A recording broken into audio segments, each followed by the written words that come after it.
Hello, good morning students.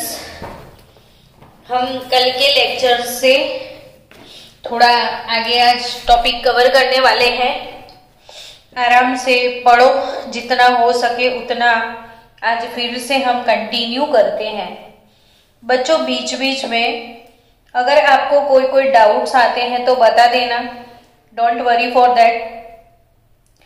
आज का topic है हमारा रिड्यूसिंग नेचर। नेक्स्ट प्रॉपर्टी कौन सा है? Reducing nature. चलो, रिड्यूसिंग नेचर के बारे में एक चीज पहले बता दूं कि जो रिडक्शन पोटेंशियल हमने कल सीखा था, क्या?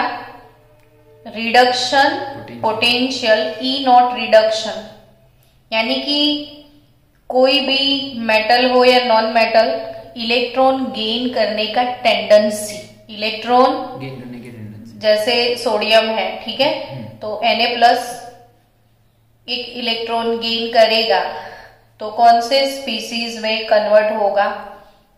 Na में। यानी ये सोडियम ने इलेक्ट्रॉन क्या किया? तो ये वाला जो प्रोसेस है इसे क्या बोला जाता है? Reducing nature, reduction. This process is called reduction. Process को क्या बोलते हैं हम? रिडक्शन। अब ये रिडक्शन की प्रोसेस में हुआ क्या? तो Na+ कन्वर्ट हो गया Na में, ये रिडक्शन। लेकिन कहीं अगर मैंने ऐसा लिख दिया कि Mg gives Mg2 + 2 इलेक्ट्रॉन, यानी मैग्नीशियम ने क्या किया? 2 इलेक्ट्रॉन गेन किया नहीं, निकाल दिया, यानी लूज किया। मैग्नीशियम ने 2 इलेक्ट्रॉन लूज किया।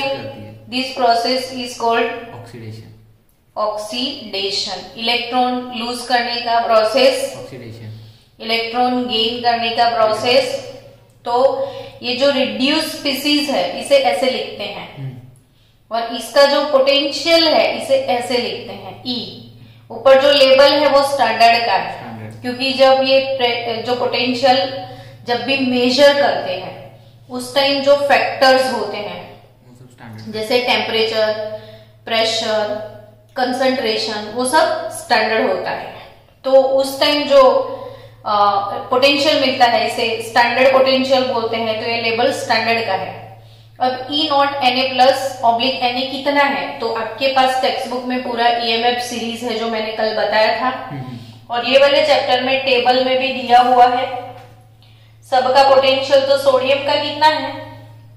-2.714 पोटेंशियल है। अब Mg का कितना है? तो ये जो भी है, लेकिन अभी Mg क्या हुआ है? ऑक्सीडाइज। तो उसे कैसे लिखना होता है? ऐसे Mg/Mg2।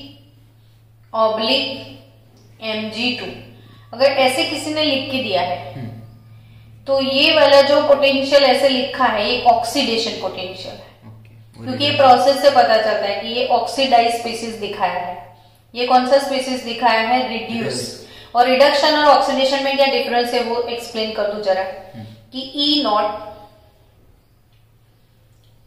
Na+/Na, वो पोटेंशियल है -2.714 वोल्ट है या ना? अब ये चीज सेम ऑपोजिट हो गई। ये वाला रिएक्शन सपोज ऐसे हो गया तो लूज कर दिया तो ऑक्सीडेशन हो गया, यानी मैंने इसको ऐसे लिख दिया Na/Na+, तो ये प्रोसेस ऑक्सीडेशन दिखा रहा है। तो वो पोटेंशियल कितना? तो इतना ही, लेकिन ये जो नेगेटिव है उसके बदले वो हो जाएगा पॉजिटिव। समझ गए? यानी हमेशा oxidation potential is nothing but opposite of reduction potential. Sign सिर्फ चेंज करना होता है। डन। अब ये रिडक्शन पोटेंशियल सबके जो है वो EMF सीरीज में दिए थे। मैंने EMF सीरीज रेडॉक्स चैप्टर की आपको सिखाई थी, हाँ या ना? 2 दिन पहले EMF सीरीज दिखाया था रेडॉक्स चैप्टर में, याद कर। ये रहा बच्चों ईएमएफ सीरीज। ये कौन सा सीरीज है? EMF series. ईएमएफ का फुल फॉर्म है इलेक्ट्रोमोटिव फोर्स।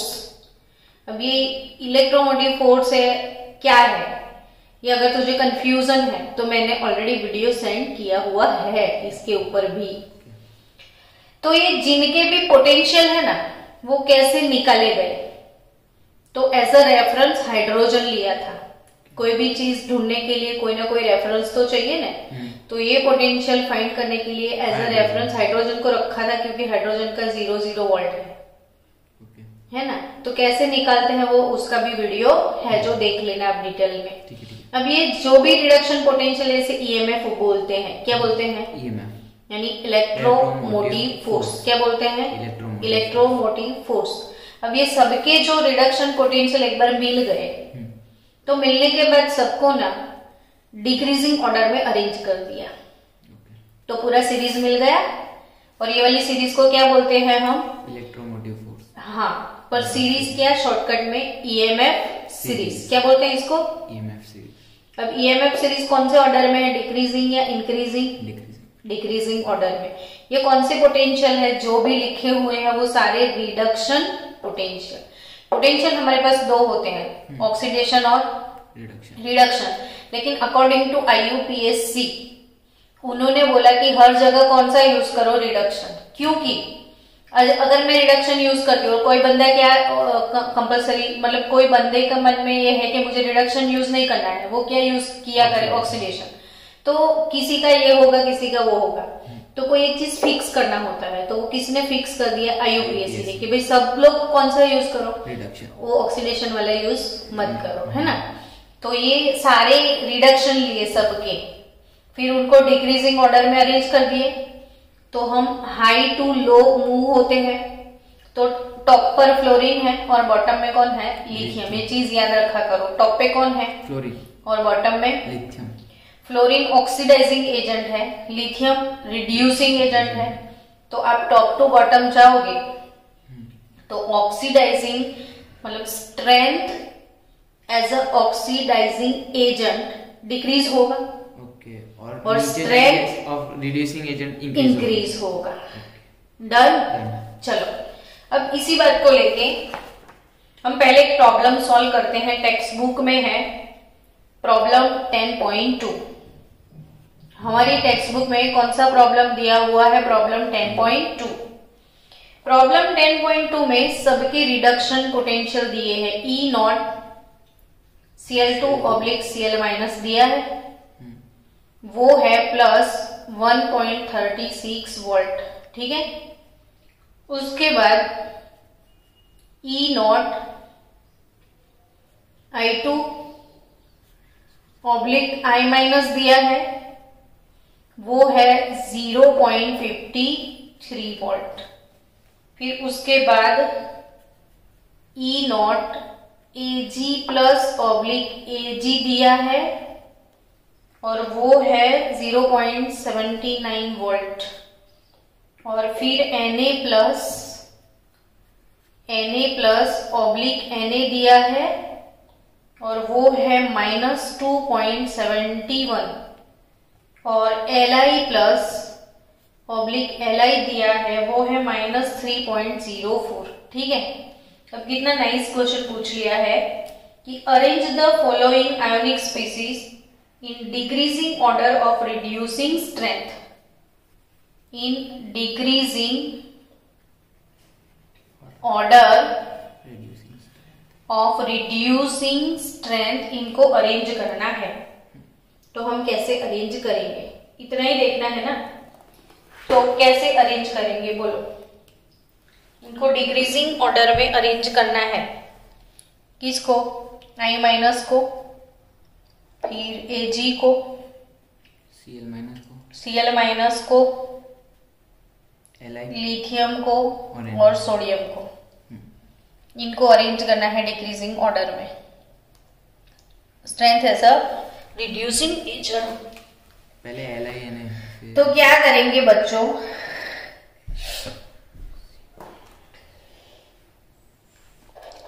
क्या करेंगे इसको अरेंज करने के लिए? तो इसको अरेंज करने के लिए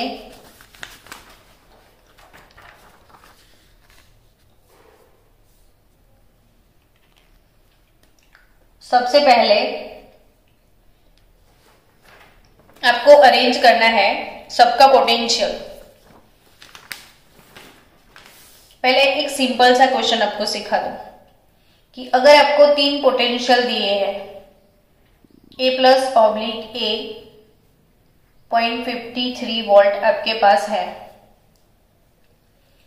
फिर आपके पास है E not B plus oblique B 1.25 volt, फिर आपके पास है E not C plus oblique C 0.80 volt. ऐसे ABC 3 पोटेंशियल है। आपको तीनों को अरेंज करना है कि कौन स्ट्रॉन्ग ऑक्सीडाइजिंग एजेंट, कौन स्ट्रॉन्ग रिड्यूसिंग एजेंट, वो सब। तो सिंपल सा कि आपके पास 3 पोटेंशियल है वो चेक कर लो पहले। सभी रिडक्शन है कि नहीं वो देख लो। सारे रिडक्शन है, हाँ या ना? नहीं, हाँ, सारे पोटेंशियल रिडक्शन दिख रहे हैं। ओके, तो सबको आप कौन से ऑर्डर में अरेंज करोगे? डिक्रीजिंग। जैसे ईएमएफ सीरीज कौन से ऑर्डर में है? डिक्रीजिंग। हाई टू लो जाएंगे, तो इसमें हाईएस्ट कौन दिखता है आपको? पर रिड्यूसिंग एजेंट रखना है ना पहले। पोटेंशियल की बात सोचो, सिर्फ हमारी जो सीरीज पोटेंशियल के हिसाब से डिक्रीजिंग ऑर्डर में अरेंज कर दो। तो पहले सी आएगा, तो E not C plus oblique C 0.80 volt, ठीक है। चलो फिर A आएगा कितना? 0.53 वोल्ट, ठीक है। फिर B आएगा। आपको तीनों को अरेंज करना है -1.25 वोल्ट। तीनों को अरेंज कर दिया ना? कौन से ऑर्डर में? डिक्रीजिंग ऑर्डर में। रिड्यूसिंग भूल जाए, डिक्रीजिंग। सिर्फ पोटेंशियल को अरेंज कर, किसी को नहीं। किसको अरेंज कर? सिर्फ पोटेंशियल को। हाई टू लो जाना है। नीचे आ गए। अब मुझे बता, हाईएस्ट पोटेंशियल को 0.80 है, ये लोएस्ट है, ये लोएस्ट है, ये हाईएस्ट है। हमारी जो सीरीज है उसमें जब हम टॉप टू बॉटम जाएंगे तो strength as a reducing agent increases, bottom तक इंक्रीज होता है। लिथियम स्ट्रॉन्ग रिड्यूसिंग एजेंट है, यानी यहाँ पे स्ट्रॉन्ग रिड्यूसिंग एजेंट कौन हो गया? बी, ठीक है। फिर उससे थोड़ा सा कम ए, और उससे थोड़ा सा कम सी। It's done now.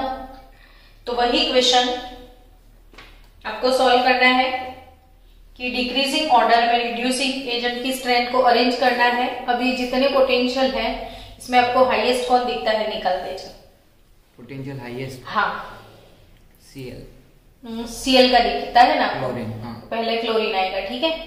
1.36 Ag। फिर कौन है? Ag, यानी 0.79। फिर कौन है? 79 के बाद I2 है ना, 0.53 वोल्ट। फिर कौन है? फिर Na का है कितना? -2.71। फिर किसका है? लिथियम का -3.04। बच्चों आप सबको भी आई थिंक समझ में आ गया, तुझे भी आ गया ना समझ में? ये जितने पोटेंशियल है आपने डिक्रीजिंग ऑर्डर में अरेंज कर दिया, हाई टू लो, मतलब अपनी सीरीज के जैसे हो गए ये। अब सीरीज में टॉप टू बॉटम जाओगे तो strength as a reducing agent increasing, यानी स्ट्रॉन्ग रिड्यूसिंग एजेंट कौन हो गया? अपना Li। उसके बाद किसका टर्न? सोडियम का। फिर आयोडीन है ना, फिर सिल्वर, फिर क्लोरीन। लेकिन जो रिड्यूस होते हैं वही स्पीसीज के हिसाब से आपको लिखना होता है। तो Li, Na, फिर आयोडीन के लिए I- लिखोगे, मेटल ऐसा ही आएगा फिर से, और क्लोरीन के लिए Cl-। तो ये स्ट्रॉन्ग रिड्यूसिंग एजेंट, तो ये strength as a reducing agent decreases. आ गया समझ में? वेरी नाइस क्वेश्चन ना, प्रॉब्लम 10.2। तो अब बच्चों आपको क्या याद रखना है कि रिडक्शन पोटेंशियल जितना ज्यादा नेगेटिव, यानी जितना low, lowest reduction potential, lowest reduction potential या maximum negative potential, it means it is strong reducing agent. तो आई थिंक आपके टेक्स्ट बुक का नेक्स्ट टॉपिक है reducing nature. The alkali metals are strong reducing agent. बोलते जा मन में ये चीज तू भी बच्चों, मन में बोलो कि हम किसकी बात करें, मेटल की। कौन सी मेटल, वो भी अल्कली मेटल्स, ठीक है। अब बच्चों आपको ये पता होगा कि मेटल किसे बोलते हैं, मेटल किसे बोलते हैं, लूज करे। जो इलेक्ट्रॉन लूज करे ना वो हमेशा मेटल, ठीक है।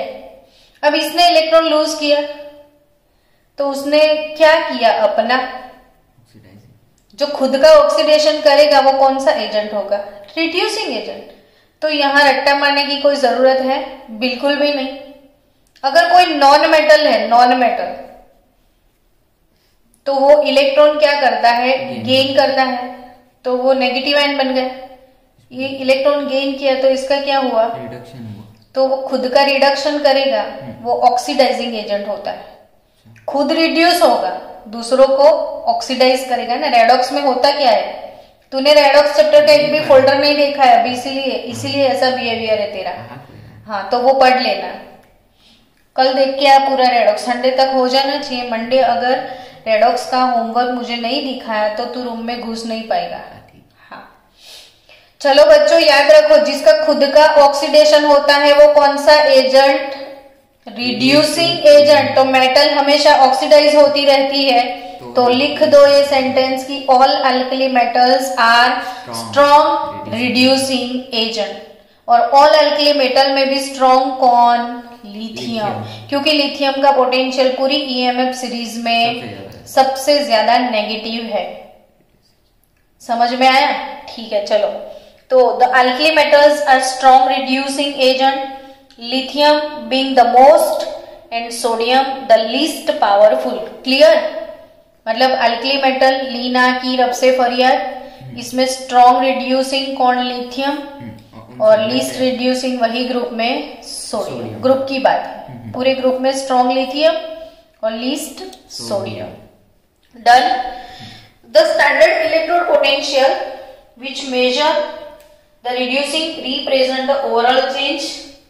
कैसे ये रिडक्शन पोटेंशियल को मेजर किया जाता है बच्चों, एक सिंपल सी बात यहाँ पे एक्सप्लेन करी है कि कोई भी मेटल है, सपोज लिथियम मेटल है, तो उसका रिडक्शन पोटेंशियल वो लोग कैसे निकालते हैं। तो मेटल सॉलिड होता है ना, तो पहले मेटल सॉलिड से मेटल को गैस में कन्वर्ट करते हैं ये लोग। मेटल सॉलिड स्टेट में कभी इलेक्ट्रॉन लूज नहीं करती। कौन से स्टेट में लूज करेगी, गैसियस स्टेट में। तो हम सॉलिड से किधर जा रहे हैं, गैस में। फिर से ध्यान से सुनो, हम लोग सॉलिड से कौन से फेज में जा रहे हैं, गैस। क्या सॉलिड से आप लिक्विड में जाओगे तो उसे फ्यूजन बोलते हैं, या तो मेल्टिंग। आइस होता है ना, आइस वो सॉलिड है, फिर आइस का लिक्विड मिले तो आइस का मेल्टिंग हुआ यानी लिक्विड मिला। तो मेल्टिंग मतलब समझ गए क्या, हाँ।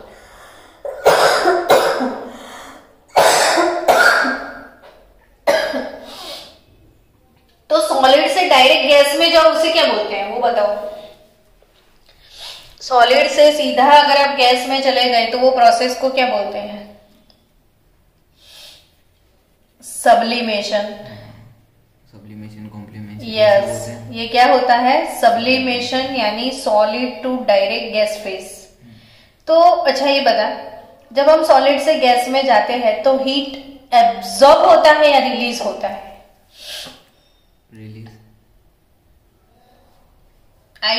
आइस जब मेल्ट होता है, वाटर में कन्वर्ट होता है तो हीट रिलीज करता है। नहीं ऑब्जर्व करेगा तो ही एब्जॉर्ब करेगा ना। तो सॉलिड को आप गर्म करोगे तो गैस बनेगा, बॉईल करना पड़ेगा ना। तो यानी हीट एब्जॉर्ब होगा। तो हीट के लिए symbol delta H, enthalpy change जिसे बोलते हैं। कोई भी प्रोसेस है वो प्रोसेस के ड्यूरेशन में या तो हीट एब्जॉर्ब होता है या तो हीट रिलीज होता है, या तो हीट एब्जॉर्ब होता है या तो हीट रिलीज होता है। मतलब बिना हीट चेंज कोई रिएक्शन होता नहीं है। तो जो भी चेंज होता है या एब्जॉर्ब हो या रिलीज, उसे डेल्टा एच बोला जाता है। डेल्टा एच यानी एंथैल्पी। अब जो प्रोसेस आयोनाइजेशन है तो हम आई लगा देते हैं। प्रोसेस अगर इलेक्ट्रॉन गेन है तो हम Eg लगा देते हैं। प्रोसेस अगर फ्यूजन है तो हम F लगा देते हैं। प्रोसेस अगर सब्लिमेशन है तो हम सब लगा देते हैं। समझ गए? यानी ये सब्लिमेशन एंथैल्पी हो गई। कौन सी एंथैल्पी? सब्लिमेशन। अब मेटल गैस यानी सब्लिमेशन एंथैल्पी डेल्टा एच, यानी जो भी चेंज आया वो एब्जॉर्ब होगा तो पॉजिटिव वैल्यू आता है। हीट एब्जॉर्ब होगी यहाँ पे तो वैल्यू कैसे लिखेंगे हम? पॉजिटिव। जब भी हीट एब्जॉर्ब होता है ना बच्चों, वो प्रोसेस होता है एंडोथर्मिक। डन, ये कंप्लीटली डन। मेटल सॉलिड से मेटल गैस। कौन सा प्रोसेस? Sublimation process. और उस टाइम हीट एब्जॉर्ब होता है तो ये प्रोसेस कैसा होता है? एंडोथर्मिक। अब हीट एब्जॉर्ब होता है तो उसका वैल्यू हम कैसा लिखते हैं? पॉजिटिव। हश। फाइनली बच्चों आपको अभी समझ में आया? ओके, अब मेटल गैसियस फेज में आ गया। अब वो इलेक्ट्रॉन लूज करेगा। ठीक है, क्या किया इसने? इलेक्ट्रॉन। ये वाली प्रोसेस को क्या बोलोगे? इलेक्ट्रॉन लूज करने का प्रोसेस क्या बोलोगे? आयोनाइजेशन। ऑक्सीडेशन तो है ही है, लेकिन that process is called ionisation. तो उस टाइम जो हीट डेल्टा आई एच लिखते हैं, आयोनाइजेशन एंथैल्पी, ये तो पढ़ा है ना तूने? चैप्टर 3 तो पढ़ा है ना? ये आयोनाइजेशन एंथैल्पी है। अब ये एब्जॉर्ब करेगा कि रिलीज करेगा? हीट एनर्जी एब्जॉर्ब करेगा। एब्जॉर्ब करेगा, तभी तो जाके वो अट्रैक्शन ब्रेक होगा और इलेक्ट्रॉन निकल जाएगा। तो ये भी पॉजिटिव एब्जॉर्ब किया। अब ये मेटल गैस जो है इसे पानी में डाल दो तो ये मेटल गैस के सराउंडिंग्स में वाटर के मॉलिक्यूल आ जाएंगे ऐसे। कौन से मॉलिक्यूल आ जाएंगे?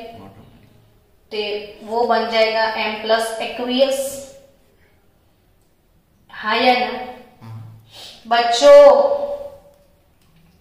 ये मेटल आयन है, उसके सराउंडिंग्स में वाटर के मॉलिक्यूल इसको ऐसे कवर कर लेंगे। ये वाली प्रोसेस को अब क्या बोलते हो? हाइड्रेशन। क्या बोलते हो? और उस टाइम जो हाइड्रेशन एंथैल्पी डेल्टा एच, ये एंथैल्पी रिलीज होती है। तो उसका वैल्यू कैसा आएगा? नेगेटिव। यहाँ पे हीट एब्जॉर्ब नहीं होता, यहाँ पे बहुत सारा हीट रिलीज होता है। अब तीनों का टोटल लगा लो तो ये M gas cut, M gas M+ gas cut, सीधा इक्वेशन क्या मिला? Metal solid to metal M+ aqueous मिला कि नहीं? है या ना? और ये तीनों एंथैल्पी का जो टोटल होगा इससे मिलेगा आपका E0 रिडक्शन पोटेंशियल।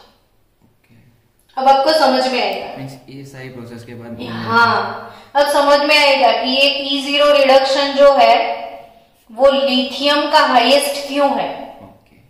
तो लिथियम का साइज कैसा है? बहुत छोटा। जिसका साइज बहुत छोटा है इसका हाइड्रेशन सबसे ज्यादा होता है कि नहीं? छोटे बच्चे पानी में ज्यादा खेलते हैं। मेरे प्रीवियस वीडियो में ये चीज भी मैंने सिखाई है। जिसका साइज छोटा होता है उसका हाइड्रेशन मैक्सिमम होता है, उसकी हाइड्रेशन एंथैल्पी मैक्सिमम रिलीज होती है। तो मैक्सिमम हाइड्रेशन एंथैल्पी लिथियम की है। तो इसकी वजह से सबसे ज्यादा माइनस वैल्यू इधर मिलेगा। इसकी वजह से इसका रिडक्शन पोटेंशियल सबसे ज्यादा नेगेटिव है। गया भेजा फ्राई हो गया कि समझ में आया? है ना? तो सब बच्चों को भी पूछ लेते हैं, फिर हम अमोनिया वाला रिएक्शन पढ़ते हैं। एक बार सारे वीडियो देख लूंगा। चलो स्टूडेंट्स, मैं फिर से एक बार आपको बोल दूं, यानी हमारा वो क्रिस्टल क्लियर हो जाए ना। चलो, हम क्या पढ़ रहे थे? जैसे लिथियम मेटल है तो लिथियम सॉलिड है, तो लिथियम सॉलिड को ये लोग लिथियम गैस में लेके जाएंगे। ये वाली प्रोसेस कौन सी हुई? सब्लिमेशन। तो उस टाइम जो एंथैल्पी हीट इसमें एब्जॉर्ब होगा तो उसका वैल्यू कैसा आएगा? पॉजिटिव। डन। अब लिथियम गैस के साथ कौन सा अत्याचार होने वाला है? तो उसको प्रेशराइज किया जाएगा और बोलेंगे चल इलेक्ट्रॉन छोड़ दे, नहीं तो तेरे को मार पड़ेगी। तो अपना इलेक्ट्रॉन क्या करेगा? छोड़ देगा, यानी हीट और एब्जॉर्ब हुई। वो कौन सी हीट? Ionisation enthalpy. एब्जॉर्ब हुई यानी कि पॉजिटिव। अब लिथियम को वाटर में डाल देंगे क्योंकि ये बिना नहाए कब से उसको मार रहे हैं ये लोग। एनर्जी दिया, मतलब पीट लिया, फिर पीट लिया, अब नहाया नहीं तो पार्टी को नहाने के लिए भेजा। कहाँ भेजा? स्विमिंग पूल में, वाटर में डाल दिया। तो बच्चे के आजू बाजू लिथू अपना बच्चा, और उसके आजू बाजू क्या आ गया? वाटर मॉलिक्यूल, है ना। ये वाली प्रोसेस को क्या बोलते हैं हम? हाइड्रेशन को HYD लिखे, एंथैल्पी का H। अब ये यहाँ से बच्चा जब नहाएगा तो वो जो हीट खाया है कब से वो रिलीज कर देगा मैक्सिमम अमाउंट में। हाँ, मैक्सिमम अमाउंट में। और जो कि ये छोटा बच्चा है और जो छोटे बच्चे हैं उनका हाइड्रेशन मैक्सिमम होता है, तो उनकी हाइड्रेशन एंथैल्पी मैक्सिमम है तो उसका वैल्यू कैसा आएगा? नेगेटिव। अब तीनों का टोटल लगा लो तो मैक्सिमम नेगेटिव है तो ओवरऑल वैल्यू कैसा आएगा? नेगेटिव आएगा। अब लिथियम का क्यों ज्यादा नेगेटिव आया? क्योंकि वो छोटा बच्चा है, इसका हाइड्रेशन मैक्सिमम होता है, तभी ये वैल्यू इसका ज्यादा है। फ्लोरीन का नहीं होता इसलिए सबसे ज्यादा ऊपर। फ्लोरीन का भी हाइड्रेशन होता है पर बहुत कम, पर वो फ्लोरीन जो है वो इलेक्ट्रॉन लूज करने की टेंडेंसी नहीं रखता है, वो गेन करने की टेंडेंसी। तो अपना खुद को वो रिड्यूस करेगा तो उसका ऑक्सीडेशन पोटेंशियल निकलेगा। चलो नेक्स्ट बच्चे लोग, अब लास्ट और एक प्रॉपर्टी है आपकी टेक्स्ट बुक में जो कि मैं आपको श्योरली बोल सकती हूं ये टॉपिक कंपलसरी नीट जी कोई भी कॉम्पिटिटिव के लिए, ठीक है, कोई भी कॉम्पिटिटिव के लिए, नीट जी एनी कॉम्पिटिटिव। अब why it is very important, तो अब धीरे धीरे इसको समझना। तेरे को जो भी डाउट आए तो पूछना ताकि इनके क्लियर हो जाए।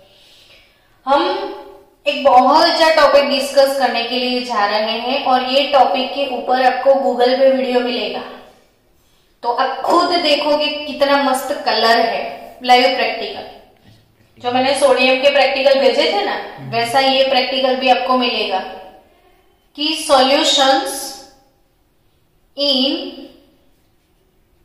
लिक्विड एमोनिया, यानी आपको इमेजिन करनी है आप सबको। चल तू भी इमेजिन करके, तेरे हाथ में एक प्यारा सा ग्लास का बीकर है, कर लिया इमेजिन। पकड़ बरोबर टूट जाएगा, पकड़ा, ठीक है। इसमें चल बॉटल में से थोड़ा अमोनिया डाल दे, डाल दिया लिक्विड अमोनिया। कैसे स्मेल है? स्मेल कर तो अमोनिया की नहीं किया अमोनिया की स्मेल नहीं की। अगर आपको सर्दी हुई है ना तो वो अमोनिया हट जाता है उसमें। हाँ। याद नहीं है, किया तो था, किया था लेकिन याद नहीं है। तुझे याद क्या रहता है? नहीं, स्मेल उसकी कैसे याद रहेगी होंगे? गंदी स्मेल होती है बहुत, और ज्यादा सूंघ लिया ना तो तू बेहोश हो जाएगा। तो लिक्विड एमोनिया है, ठीक है। अब लिक्विड एमोनिया के साथ अल्कली मेटल को डाल दिया जाए तो हम लोग सोडियम मेटल का पीस लेंगे ना। कौन सी मेटल का एक पीस लेते हैं? सोडियम का। चलो ये कट करके मैंने सोडियम मेटल लिया, इसका कलर ऐसा ही होता है, ये स्केच पेन का कलर है ना, ऐसा सोडियम का कलर होता है। तो ये सोडियम लिया, अब ये पीस इसमें डाल देना है, इमेजिन कर सॉलिड। तो अमोनिया, लिक्विड अमोनिया में मैंने क्या डाल दिया, सोडियम। कुछ रिएक्शन होगा, यानी ये मेटल इसमें डिसॉल्व हो जाएगी, पूरी मेटल इसमें क्या हो जाएगी, डिसॉल्व। और कौन से कलर का सॉल्यूशन बन जाएगा पता है, ये वाले कलर का। ये कौन सा कलर है, डार्क ब्लू कलर। तो सॉल्यूशन कौन से कलर का मिलेगा, डार्क ब्लू कलर का सॉल्यूशन मिलेगा, और मेटल इसमें डिसॉल्व हो जाएगी, मेटल इसमें पूरी डिसॉल्व हो जाएगी। और कौन से कलर का सॉल्यूशन मिलेगा तुझे, ब्लू कलर का। अब इक्वेशन समझना कि कोई भी Na मेटल है या कोई भी मेटल है, तो मेटल सॉलिड, अमोनिया यूज कर रहे हो तो X + Y मोल अमोनिया, क्योंकि आधा अमोनिया मेटल के साथ जाएगा, आधा अमोनिया अपने इलेक्ट्रॉन जनरेट करेगा, इसलिए यहाँ पे लिखा है X + Y। ये नीट का टॉपिक है, बहुत सारे नीट के एमसीक्यू इसमें से मिलेंगे, जेई के एमसीक्यू। अब तू मैथ्स वाला है तो ये सोच लेना, ये वाला है ना जी, दोनों सेम है अपने तो। चलो अब बच्चों, मेटल सॉलिड बोले जा रहा है मैम, क्या बोलो,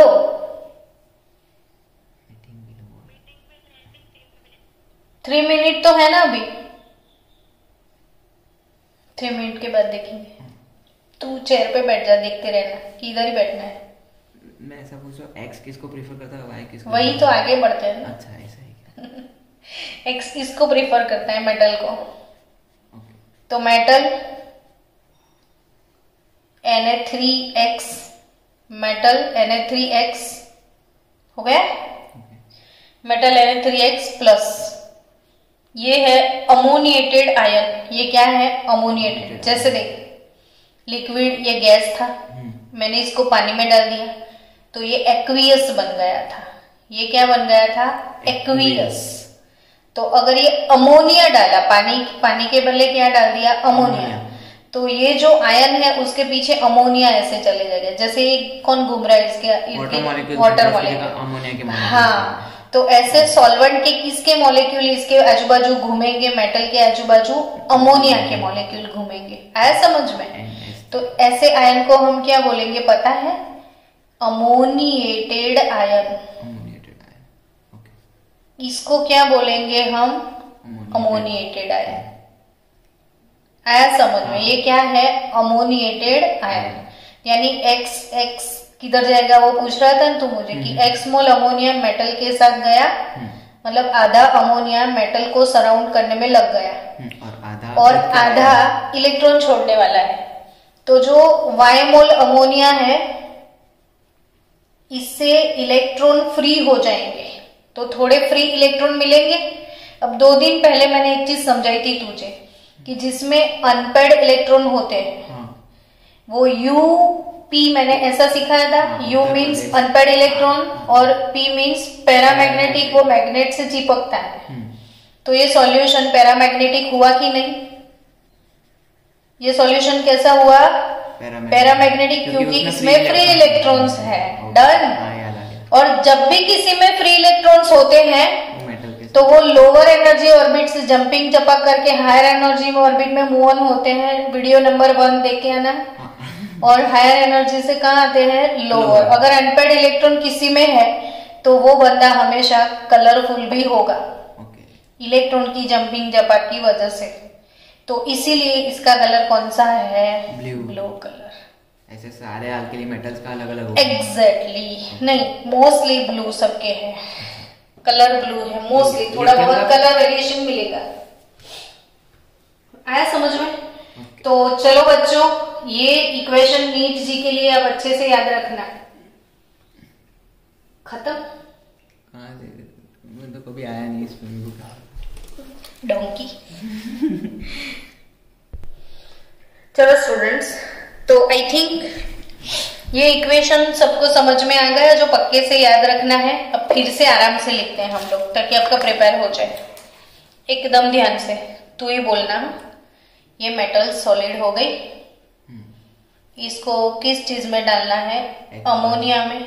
कितना मोल अमोनिया? x प्लस वाई मोल अमोनिया लिया। तो अब क्या होगा कि मेटल जो है इसके सराउंडिंग्स में अमोनिया आ जाएगा, यानी x मोल अमोनिया इधर चला गया, ये अमोनिएटेड आयन हो गया और इलेक्ट्रॉन फ्री हो गए। कितने? तो y मोल अमोनिया से आया समझ में?